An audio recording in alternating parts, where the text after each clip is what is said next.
This is a sort of guide on how I make the ears for my masks. First, what you want to do is get a paper and put it about where you want the ear to go. Trace roughly what you want the ear to look like, and then add a bit more to either side.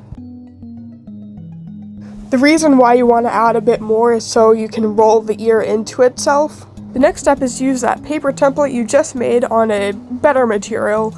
I'm using this upholstery foam with fabric on it, but you can use EVA foam sheet or even the cardboard that comes on those cereal boxes. The little notches I'm putting on them is marking the center. It's just so I know what direction the ears are going in. Next, I'm adding wire to the back of the ear. Make sure it's the back, not the front. You'll be able to see it pretty easily if it's on the front. Next, I'm gluing on the fur on the back of the ear. This should be the side with the wire on it. Make sure the fur is going in the right direction. It should be pointing to the tip of the ear. Leave some extra fur around the base of the ear.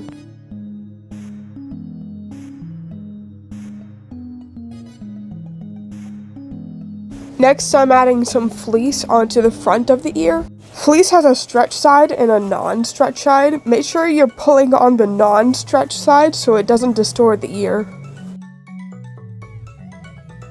Trim off some of the excess. Don't go all the way to the edge though. Next thing I'm doing is shaving on the tips of the ear, but not the base of the ear.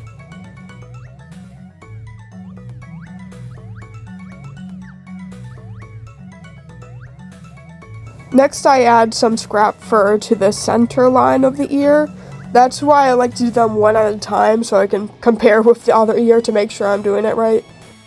Also, only glue the edge of the fur, don't glue it down all the way.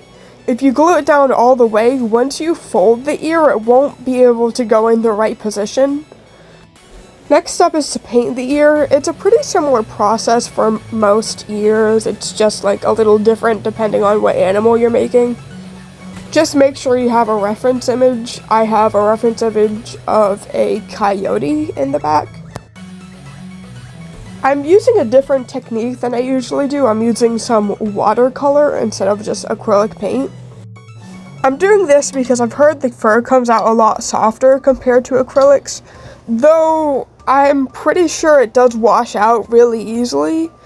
So, is there any other material that you'd recommend? Next, measure across the base of the ear. This one came to 6 inches, but yours might be different.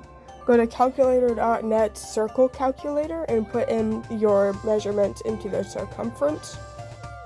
I rounded up for the radius and circumference, giving me 1 and 2. Now get another piece of paper and then get your measuring tape.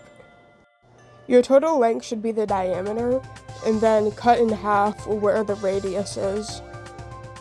The radius will mark the center point of the circle, which will make it easier to pivot your measuring tape off of. You basically just repeat and do a bunch of little dots until you're ready to connect them. This circle is the template for the puck of the ear. It basically just shapes the ear out and makes sure it's also consistent with the other ear.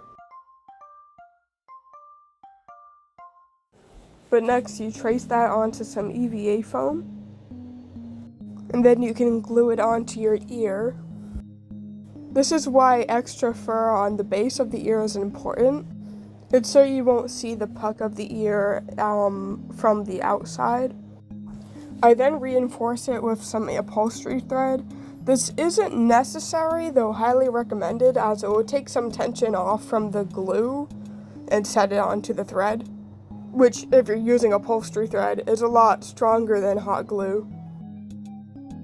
And that's basically how I make the ears for all mammal masks. I followed the exact same steps for my rabbit mask, just a different template, and yeah. Well, I hope this was helpful if you watched. Thank you.